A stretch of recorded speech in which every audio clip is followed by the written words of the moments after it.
Thank you, everyone, for joining us today. This will be our last quarterly web share of the year, and we're looking forward to more web shares in 2018. I would like to introduce Andy Jordan, President of Roffensian Consulting. Andy presented at our annual user group event in September on the Future Ready PMO, which was a great topic. And if you're interested in viewing the slide decks, I posted the decks via the CAPPM New York/New Jersey community site. Today, Andy will be presenting on PMO and PPM. How do they work together? Just to give you some background information on Andy, Andy Jordan is the president, and Roffensian Consulting is located in Ontario, Canada, and it's a base management consulting firm with a strong emphasis on organizational transformation, portfolio management, and PMOs. Andy has a track record of success managing business-critical projects, programs, and portfolios in Europe and North America in industries as diverse as investment banking, software development, call centers, telecommunications, and corporate education. So I would like to pass the baton on to Andy. Andy, so great to have you. Thank you for presenting. Thank you so much, Tammy, and thanks everyone for joining us today. So, as Tammy mentioned, I'm going to talk to you about PPM and PMO, and we're going to look at how they work together, or maybe sometimes how they don't necessarily work that well together, and we have to work on it a little bit. So, just a quick run through of the agenda, the kind of stuff that I want to talk about. I'm going to start with a little bit of background as to why I think this is an important topic. Then talk a little bit about what's happening now in terms of project management and PPM evolution and what the implications of that might be. Then I'm going to talk a little bit about that PPM and PMO model, and we'll spend most of the presentation talking about that. Talk about this thing called the hub concept, and I'll get into that. Talk about the synergy that can be created when we do combine these two effectively, but also some of the challenges that you might find that you encounter. And then I don't just want to talk about theory.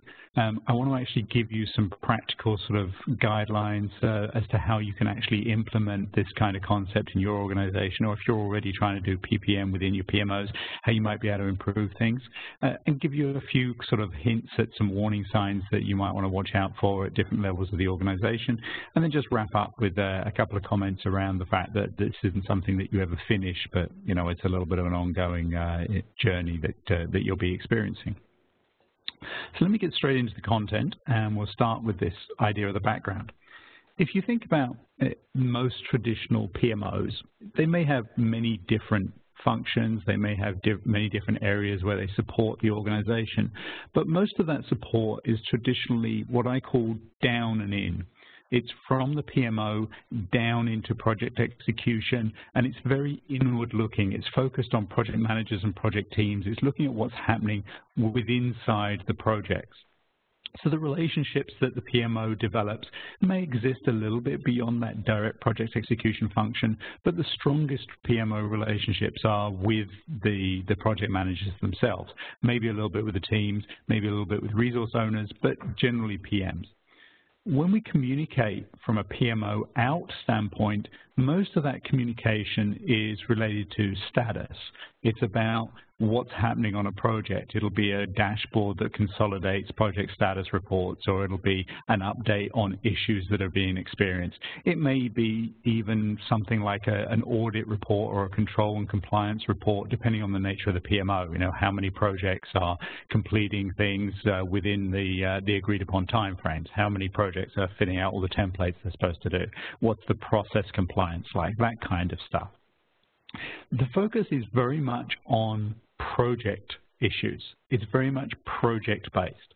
And that's a very different focus from the traditional look and feel of a project portfolio management or PPM focus. PPM is very much up and out. It's not so much focused on the projects themselves as it is about enabling organizational goals and objectives. When we think about the project within a portfolio management context, it's just a means to an end. Portfolio success comes from delivering business results, and yes, we have to deliver that business results through a project, but the project is less important than the benefits, the outcomes that are delivered by that project. So the relationships that PPM builds are based on the business departments who are actually going to be looking to leverage the project outputs and deliver those business benefits, deliver those goals, and also with leadership where those goals and objectives are initially set and where any evolution, any change to those goals and objectives over time will come from. So when we do communication within the PPM function, within portfolio management, we're very much focused on business conversations. We're not so worried about the project, we're worried about business benefits, challenges that are being experienced that might jeopardize the ability to deliver business results. So this is a very different focus. So when we try and bring PPM and PMO together, it's not necessarily going to be a seamless transition. It's not something that's going to happen easily or immediately, because we've got two different sets of focuses that we have to bring together. And as I'll talk about as we get into the presentation, there's a lot of merits in bringing those together, but we do have to deal with this different type of focus. We need to evolve the functions so that they're better aligned. Now, as if that wasn't complex enough, we also have to think about how project execution itself is evolving. If you go back to even just a few years ago, projects were viewed very much as standalone initiatives. A project manager had a team and they worked on a particular project. There may have been some relationships between that project and another, and then we'd put them in a program and recognize the fact that they were related. But generally speaking, a project was a self-contained entity, and it was very much focused on hitting the triple constraint. It was about delivering on time, on scope, on budget. Maybe in more progressive organizations, you'd also have on risk and on quality as considerations, but generally based on that triple constraint. More recently, we've started to focus a little bit more on the outputs of the project. We're starting to recognize that rather than just treat all of those constraints as equal, we do need to focus on what's actually delivered to the client group, to the end user, whether it's internal or external. So that's sort of starting to bring things together, but still very much as a standalone project and still focused somewhat on the triple constraints, but starting to think, hey, what we hand over is important here. Even more recently, and where we're probably starting to evolve to now, is an outcomes focus. So recognizing now that the output of a project isn't necessarily that important, it's the business outcome that are enabled by that output that really make a difference. And that's going to lead, and in more progressive organizations is already leading, to a focus on organizational goals, not just the outcomes themselves, but the outcomes as they align with the goals and objectives of the organization. It's no good delivering $3 million of net new revenue through a new product if the goal is $5 million. It's also not necessarily a good thing to deliver $3 million if the goal is only $2 million. It might sound like a good thing to over-deliver, but we might have been able to refocus our investment somewhere else and generate even more benefits. So we have to make sure that the outputs are turning into outcomes, and those outcomes are actually aligning with the needs of the organization. At the same time, we are seeing a shift, and it's a little bit slower than this shift towards an outcomes focus, but we're seeing a shift where projects are being recognized as not just standalone elements, but integrated parts of the portfolio. It's a complex, interrelated ecosystem of projects that are connected by more than just being part of the same program. They may be connected because they deliver to the same goals and objectives. They may be related because they need the same sets of resources, that there's a cause and effect. Whenever we make a change on one project, it's going to have an impact on a number of other initiatives, even if those initiatives don't appear to have any headline relationships between the two different projects. So this is a complex environment that organizations are being faced with. To manage that, we need to better leverage project portfolio management, or PPM. We have to view this as the way of controlling everything that is happening in our organization in order to deliver the goals and objectives that we set. PPM is not a consolidation of project information. It's an overarching approach for managing those projects in order to deliver the organizational goals. I want you to think about portfolio management as managing the strategy of managing the execution of strategy. So the portfolio comes first. When we say we need to get $5 million of new revenue, we need to get a 10% market share expansion, we need to reduce our costs by 5%, those goals and objectives come together collectively, and the portfolio is established to deliver those goals and objectives through projects, but portfolio comes first. So that means the portfolio is very much a business function. Portfolio management is about managing business results. It's not about project function itself. The projects are secondary elements to achieving those goals. Portfolio management also has to look at things from an enterprise-wide perspective. Many PMOs are focused on individual departments, commonly IT, but potentially other business areas as well.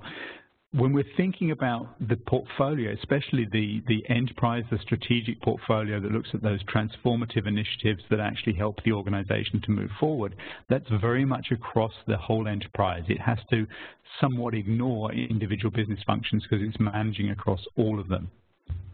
It's also something that manages a part of the business that is much larger than just project execution. The portfolio management process has to manage what I call the full life cycle.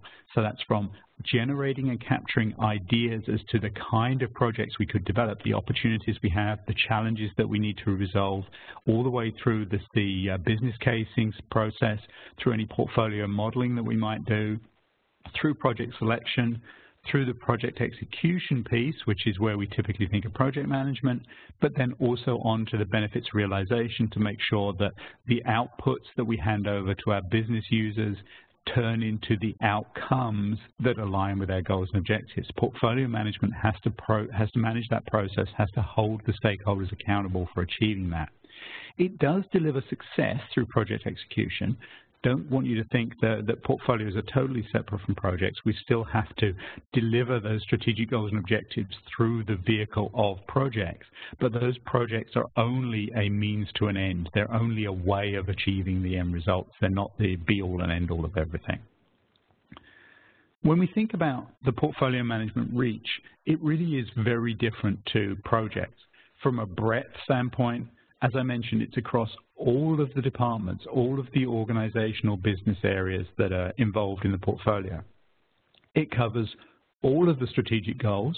It doesn't just pick and choose the ones that seem to be most important. It has to help the organization to achieve all its goals and objectives. And it has to manage all of the projects, all of the strategic initiatives that directly contribute to those goals and objectives. When it comes to the depth of the portfolio, it has to reach all the way down through programs into projects. It has to go from the strategic leadership level all the way down to the front line where the work is happening.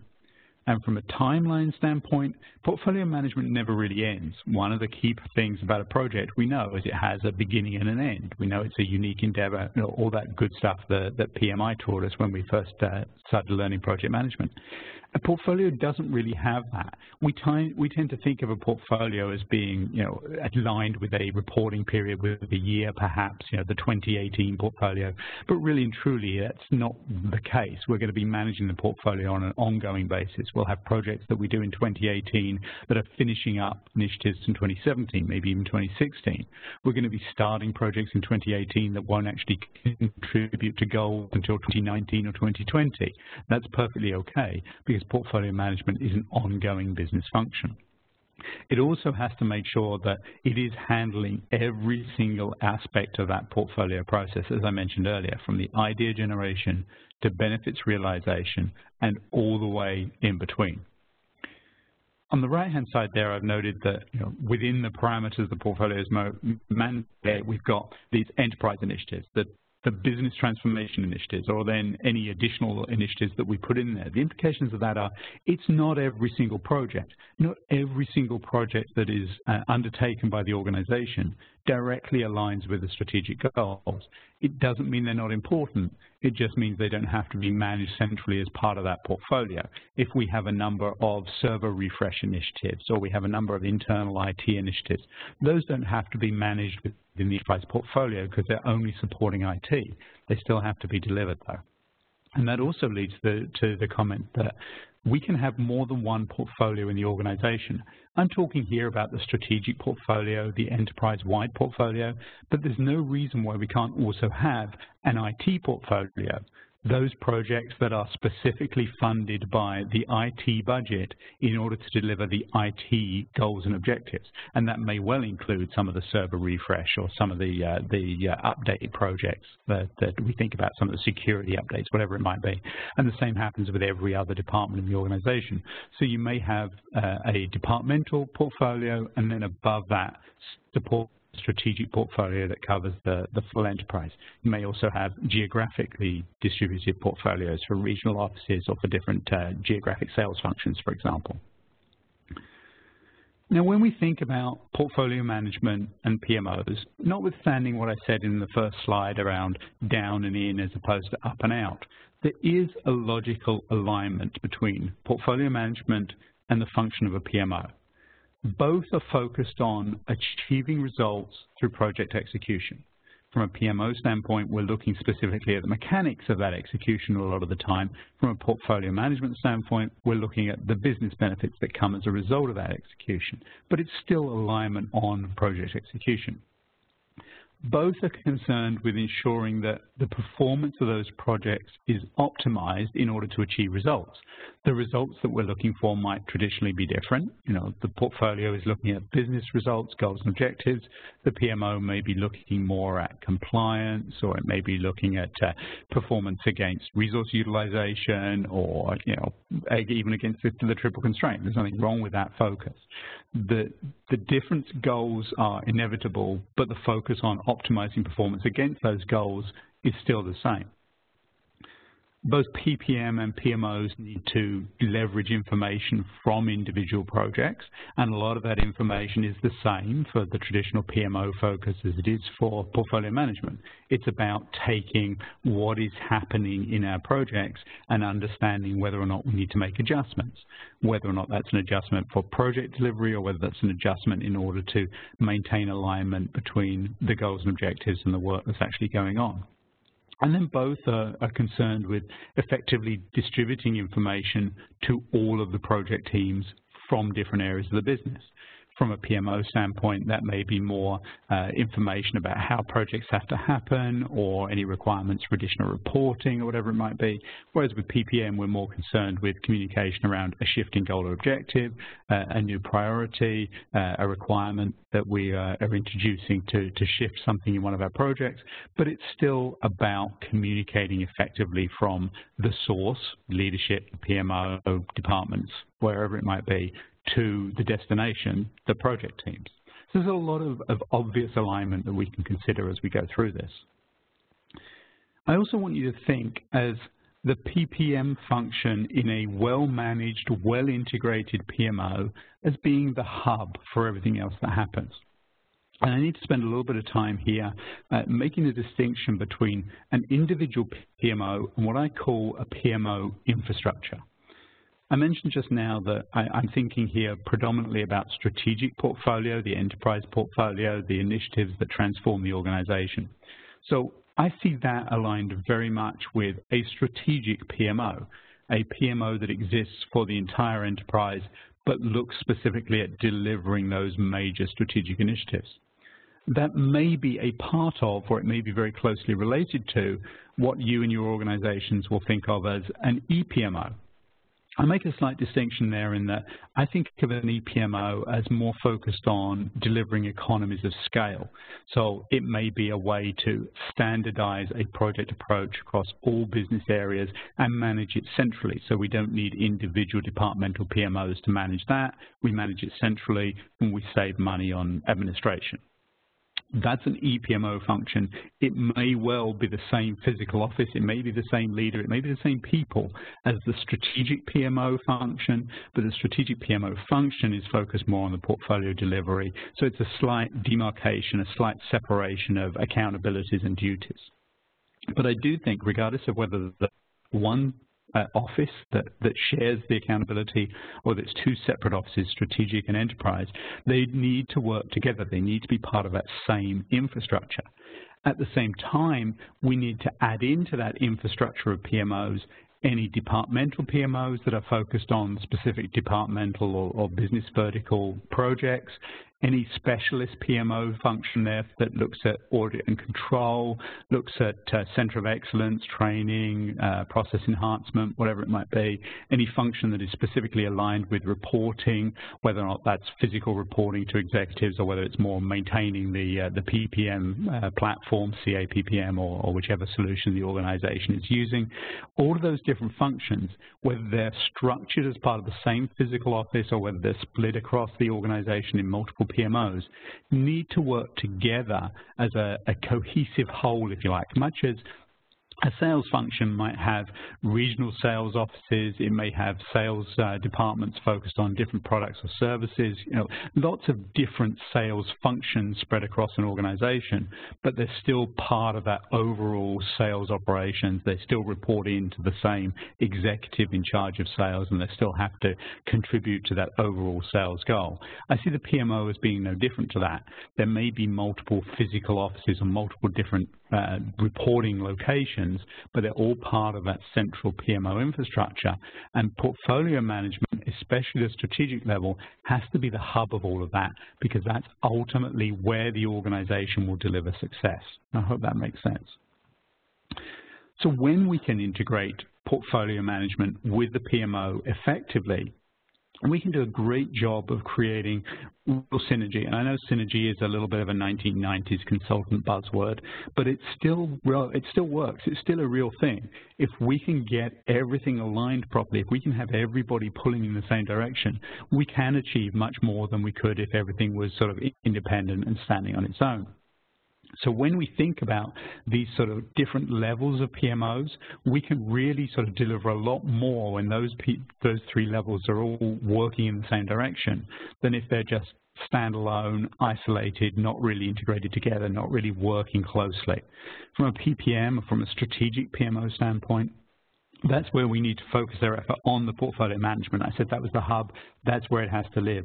That's the office, that's the PMO that owns and manages and controls the relationships with leadership. That needs to be where leaders know they can go to get information on what's happening, but also that's the place where the leaders should expect to hear from the PMO, from portfolio management within that PMO, to understand any shifts in priorities, any changes in goals and objectives. That's the single point of communication, so the PMO can then distribute that information as quickly and effectively as possible to where it needs to go. This is also where I see benefits accountability happening. The actual work may happen lower down in the organization, and we'll get to that in a second, but the actual accountability for ensuring that what is handed over at the end of a project generates the business results that the champions of those projects have promised to deliver to the organization. Making sure that happens has to happen at this strategic level. It has to be someone who's got that relationship with leadership and can hold business owners accountable for delivering the results that they signed up for when they committed to the business case. And this is also where we need to have integration with the planning. A lot of organizations are not particularly good at integrating portfolio management into the annual planning process. Quite often the portfolio manager is not brought in until the projects have already been selected. That simply doesn't work, and we could sort of spend another hour just talking about some of the problems created with that. But suffice it to say for now, we have to have this strategic PMO and portfolio management function within that integrated into annual planning, integrating into the modeling process that results in project selection, thinking about capacity, thinking about capability, thinking about distribution, thinking about risk, all that stuff we have to think about when we approve the project portfolio to make sure that we actually have a chance of delivering results. When we think about the enterprise, when we think about sort of a central PMO that looks after some of that standardization stuff, this is where I do see those cross-initiative relationships being owned. What do I mean by that? This is the idea that if you're working on a project that is expected to deliver a cost saving, then you are related to, you have a relationship with another project that is contributing to cost saving, even if there is no direct connection between the work that is being done in those two projects.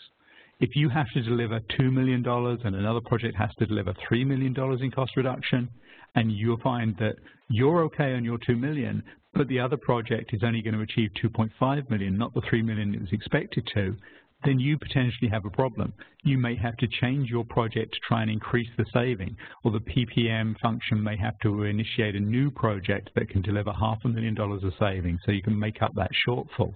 There's a relationship between those projects, even if the work is totally different. And managing that cross-initiative piece has to be done centrally. It has to be something that is handled by a PMO that has visibility across the entire enterprise.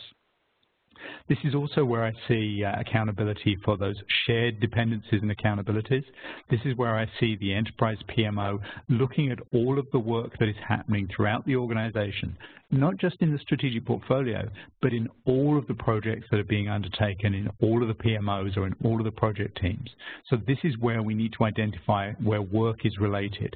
The easy relationships are identified up front. We put them in the same program, but there's other dependencies, use of the same vendor, use of the same single point of expertise every now and then. We have to manage that centrally, and we have to do that through the enterprise PMO.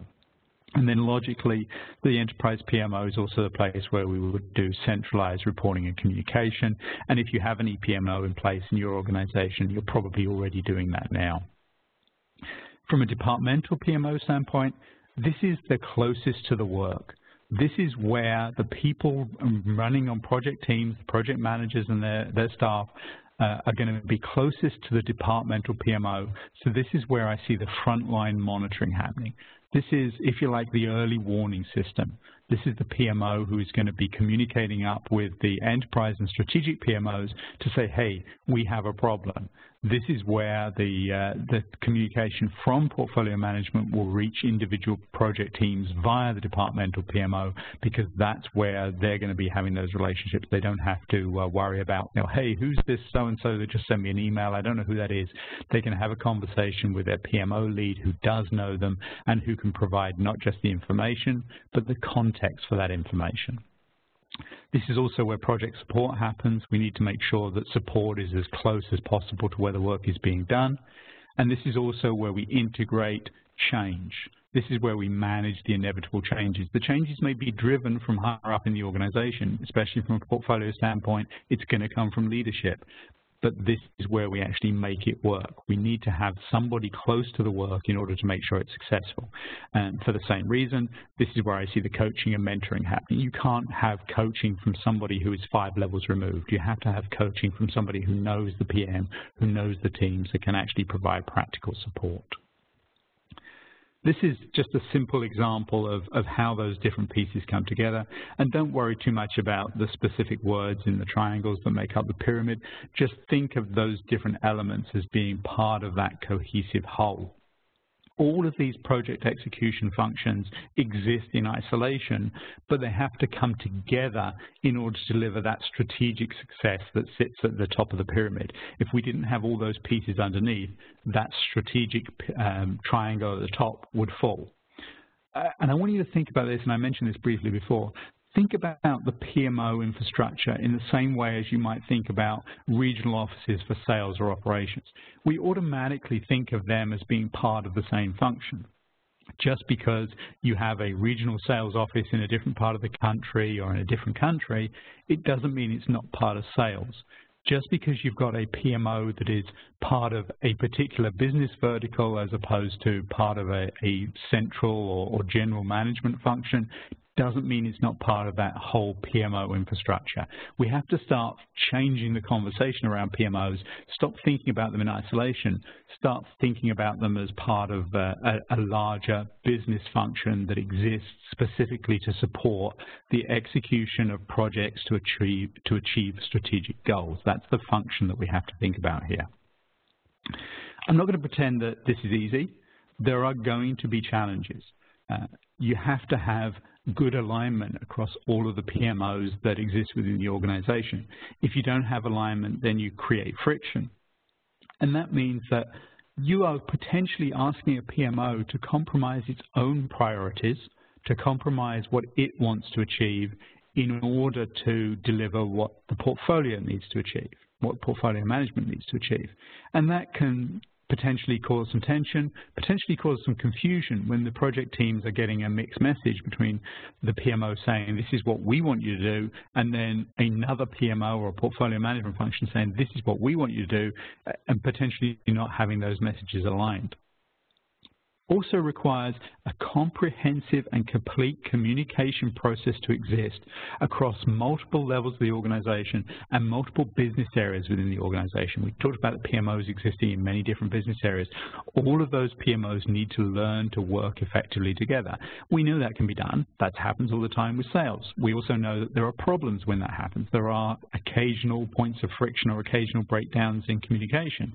It takes a while to get to the point where we have an integrated communication relationship in existence. It's also something that has to be very, very efficient and very, very effective.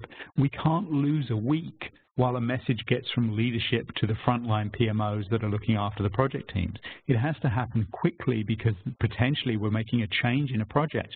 And if nobody knows about that change until a week after the decision is made, we got some serious problems. We also have to recognize that just because we've aligned PPM and the PMO doesn't mean that every single PMO need is now being addressed. The focus here is on strategic or transformational initiatives.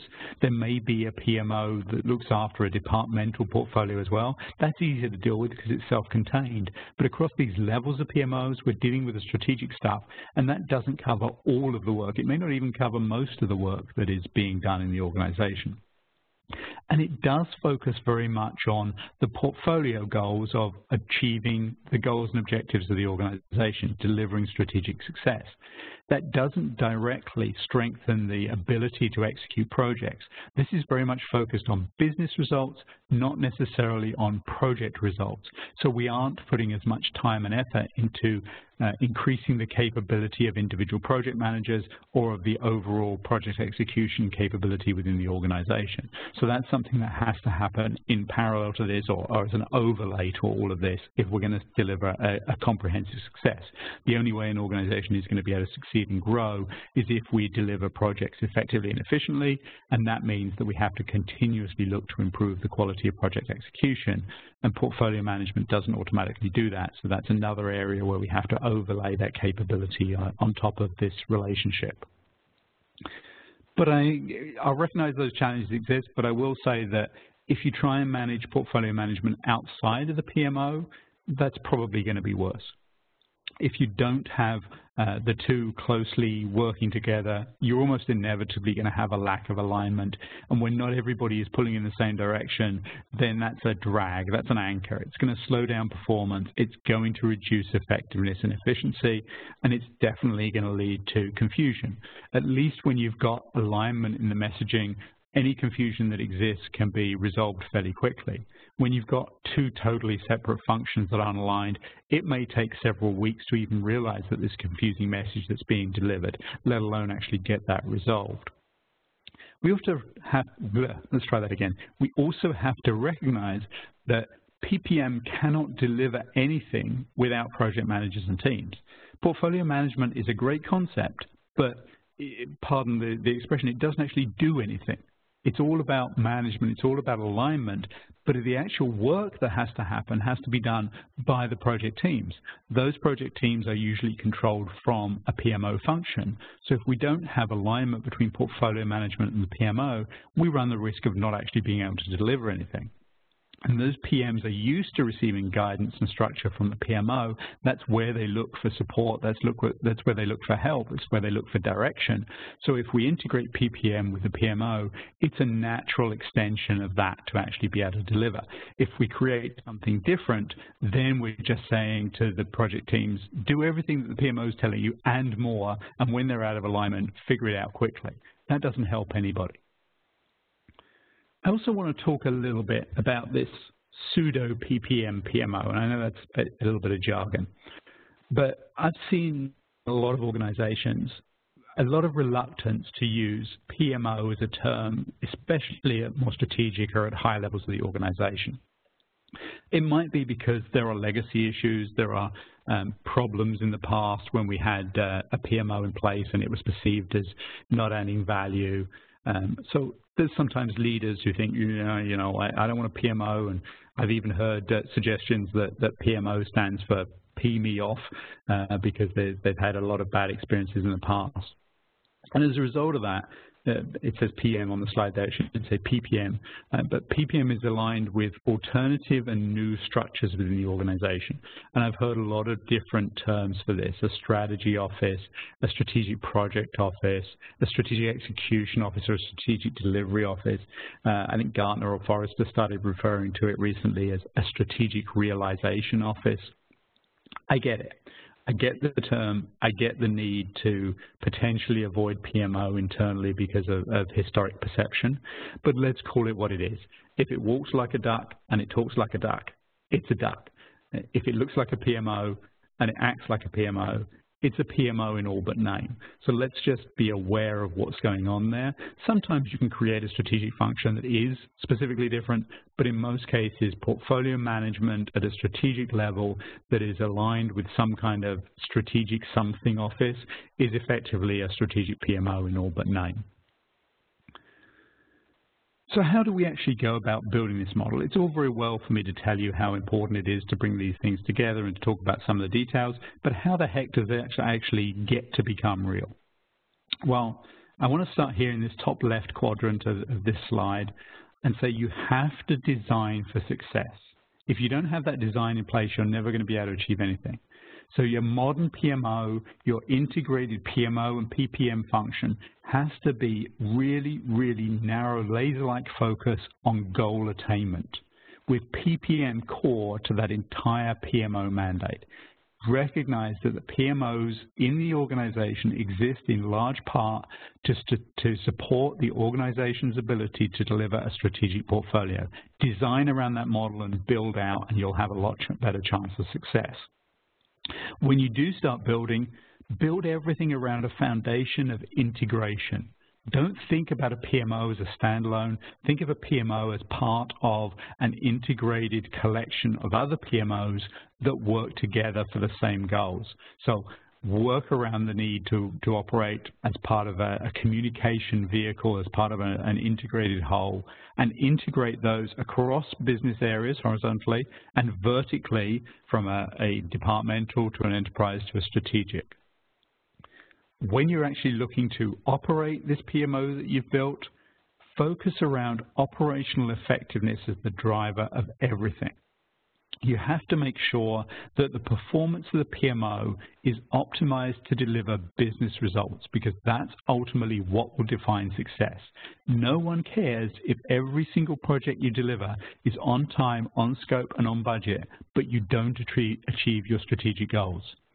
On the other hand, if you're a little bit late, a little bit over budget, and a little bit light on features, but you still deliver the revenue growth, the market share growth, the cost reduction, the customer satisfaction increase, and so on, then everyone will forgive one or two project variations. You also have to recognize that the legacy functions that a PMO performs may not be relevant anymore. There may still need to be some kind of audit and control. You may decide it's not relevant. We don't care about compliance anymore. We care about delivering results. I know that's overly simplistic. I know many of you are working in regulated industries where compliance is still important, but you know what I mean.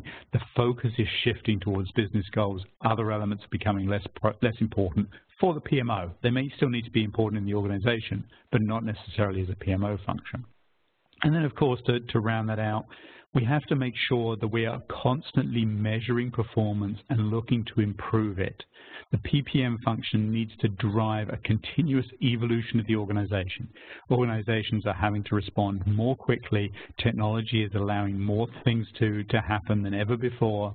There's new competitors coming in. Suppliers are changing. The world that we operate within is in a constant state of flux, and we need to be able to evolve and become more efficient and more effective all the time in order to succeed in that environment. So what we think of today as being the best possible way of doing things is going to be obsolete by tomorrow. We have to be ready for that. We have to constantly move forward. We can't just put a model in place and forget about it for 3 years. I want to wrap up just by talking a little bit about some warning signs. And I've got 3 slides here for warning signs for different areas, different levels of the organization. So just to set a bit of context for this, this is indications that things might be going wrong. If you start seeing some of these behaviors or some of these characteristics happening within these different parts of the organization, you probably want to step in, you probably want to look and understand, at least do some kind of assessment to say, hey, what's going on here? What's causing this behavior to happen? Do we have to make an adjustment? Do we have a problem with the way that our PPM and PMO functions are operating together? So starting with the leadership and the business teams, if you start seeing attempts to subvert or divert PMO away from the enterprise PPM priorities, and I'm thinking specifically at a departmental PMO level, this is quite often where the organization will say, our goal, our objective for the year is revenue growth, but then the head of the department that owns that PMO says, well, yeah, I get revenue growth, but I'm not going to get my bonus if I don't reduce my costs, so I want you to focus on projects that actually reduce operating expenses. So if you see that, you're starting to create noise, you're starting to cause disruptions, starting to cause problems in your organization. Similarly, if you're seeing a lack of consistency from one business area to the next and over a period of time, so from one project to the next, then there's an indication that things are not necessarily the way they should be. If you're seeing consistency, then at least one area is not aligned with everything else that's going on in the organization. You have a problem with not everybody aligned on the strategic goals and objectives. If you see an unwillingness to integrate project portfolio management with all life cycle activities, then you've definitely got a leadership issue. If PPM is not being allowed to be part of everything from the capture of ideas through the business casing, the modeling, the selection, the execution, and the benefits accountability, then the PPM function is not going to be able to perform at an optimal level. It has to be part of every single element of that. If you see PMO mandates that are misaligned with portfolio delivery, that's a problem, and it's very much a it's very much a leadership problem, because leaders set the priorities, they set the goals for the individual departmental PMOs or for the enterprise PMO. So if you're seeing a mandate that isn't aligned with portfolios, then you're almost consciously creating friction, you're creating problems in the process, and that's going to slow down the ability to deliver, and it needs to be addressed. And then when you have departmental priorities that aren't reflecting the expected goals and objectives, that's not necessarily a PMO or project problem, but it's something that needs to be flagged to leadership. If leaders are saying, we want revenue growth, but then they're saying, I'm not giving you your bonus unless you reduce costs, that's inconsistent, and we need to be able to manage that process from a central standpoint and flag that we have an issue. Some warning signs for project or PMO teams. If you're seeing lip service to the PPM function without actually changing behavior. So what am I saying there? Well, if you're seeing projects and PMOs that are going, yeah, we understand this is all about delivering goals and objectives, but then they go and do what they've always done anyway, that shows a lack of understanding or a lack of commitment or a lack of recognition of the importance, and that's something that has to be addressed. It's likely a communication issue rather than anything else, maybe a communication between the PMO and their leaders, but there's something there that has to be addressed. If you're seeing an output-focused execution instead of an outcome-focused execution, that's a lack of understanding in project teams of the need to deliver something that enables business results. It probably means the project teams have a lack of context as to why a project is being done. If they don't have the understanding of the why, they have to focus on the what.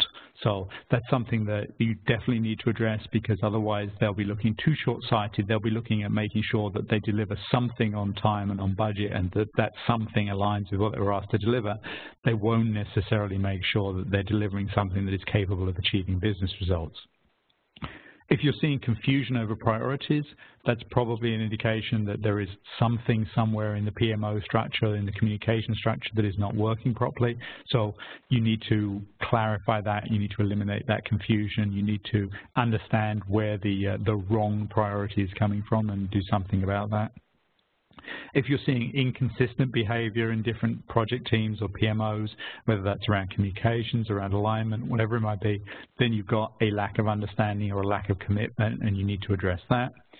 And then if you see prioritization of PMO tasks over PPM tasks, that's a lack of understanding of what the PPM is there to achieve, or maybe a lack of belief in that PPM function. So if the PMOs at a departmental level or an enterprise level are saying, yeah, we get the fact we're supposed to support portfolio management, but we think doing this is more important, then that's a lack of understanding or lack of commitment, and you need to address that. I also want to make sure that there is an understanding of the warning signs that can happen within PPM. Typically, portfolio managers are very good at identifying problems elsewhere. They don't necessarily recognize that they may have some problems that they are creating for the organization. If you see inconsistent management across projects and departments, that's hurting the ability of the portfolio to deliver results.